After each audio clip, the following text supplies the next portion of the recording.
O ano 2018 vai trazer, em termos da política agrícola, uma novidade ou uma adaptação com alguma simplificação de algumas regras que têm a ver com o Omnibus, que é uma espécie de revisão intercalar, como antigamente se chamava, da política agrícola.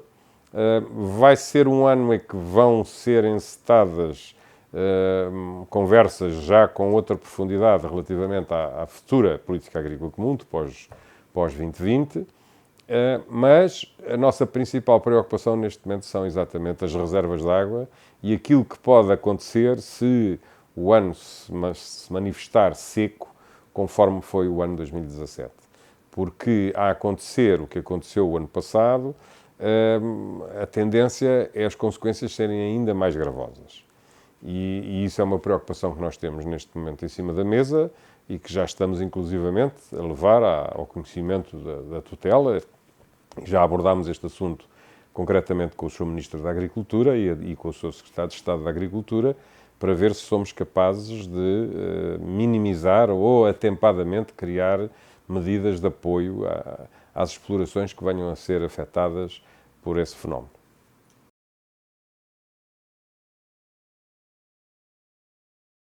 O que se passa no Vale do Tejo é que o Vale do Tejo tem muito poucas barragens associadas à exploração agrícola.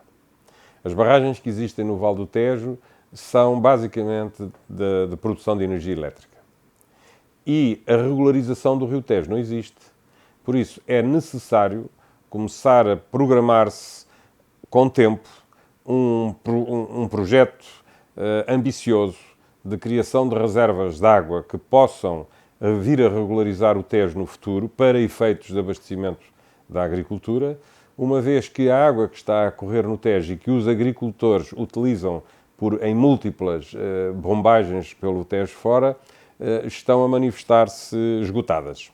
Esgotadas no conceito, algumas esgotadas até na própria quantidade de água.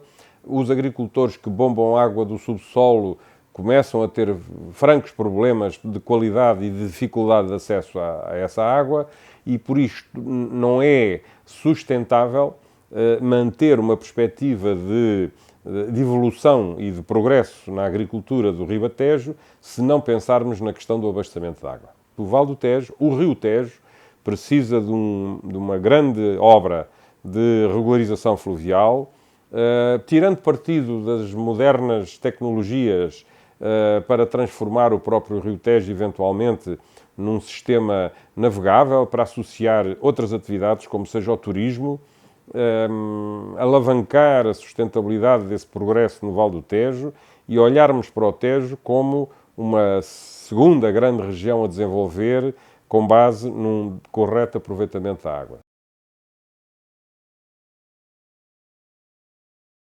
A ideia com que nós ficamos dos documentos que já estão disponíveis é de que se prepara como que um guião, um chapéu de chuva. A política agrícola estabelece determinados princípios, determinadas metas a atingir, determinados conceitos, e é transportado para os países diferentes, para os Estados-membros, a forma de implementar esses conceitos e esses objetivos. A priori isto pode parecer muito bom, porque dará aos países possibilidade de se articularem melhor em função das características da agricultura do seu país, etc.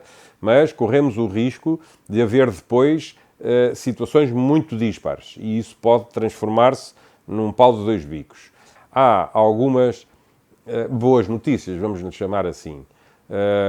Está previsto haver novamente uma mexida na convergência, portanto, para aproximar os rendimentos dos países, dos agricultores dos países que têm níveis de comparticipação ou de ajudas abaixo da média dos países que recebem mais, novamente alguma aproximação. Mas há outras medidas, como seja, por exemplo, criar um teto às ajudas, reforçar o conceito do capping, são as partes que nos causam aqui ainda algumas dúvidas. Ao nível, por exemplo, vai haver mais ênfase nas questões da agricultura biológica, fala-se até quase que numa nova condicionalidade ou numa nova forma de abordar o greening. O greening vai ter uma figura diferente, porque o greening acabou por não resultar conforme tinha sido pensado quando foi imaginado, de maneira que estamos em crer que há ainda muita matéria para ser debatida. Em termos de orçamento, é uma enorme preocupação, porque com a saída do Reino Unido da União Europeia pode haver uma diminuição do orçamento da própria União Europeia que tenha reflexos no orçamento da política agrícola. Ouvimos há pouco tempo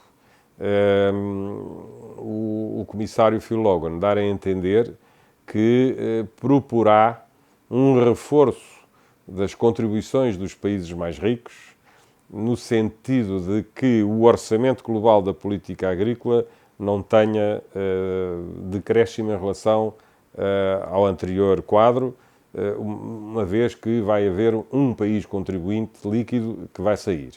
Se isso for possível, então poderemos considerar que o pacote financeiro da política agrícola não sofra ou sofra muito pouco. Se isso acontecer, eu creio que é uma boa notícia. E, portanto, não há uma cambalhota, portanto, não vai haver uma nova política agrícola comum, no sentido de ser tudo diferente, não. Está mais ou menos assente que os pagamentos diretos serão continuados, vamos continuar a ter os dois pilares, tal e qual como temos atualmente. Há uma dúvida, porque há alguns países que dizem que o primeiro pilar devia ter também uma contribuição do orçamento do Estado do país, como acontece no segundo pilar. Isso para nós é um problema, porque nós sabemos que o orçamento do Estado é muito curto em termos de capacidade financeira de aderir a uma situação dessas. Portanto, das duas, uma, ou iria ser reforçado com verbas que estão neste momento alocadas ao segundo pilar, ou era necessário ir buscar dinheiros ao orçamento do Estado propriamente dito. Eu não acredito que o Governo tenha condições de desenvolver um projeto dessa natureza e, portanto, isso é uma preocupação que nós temos neste momento em cima da mesa.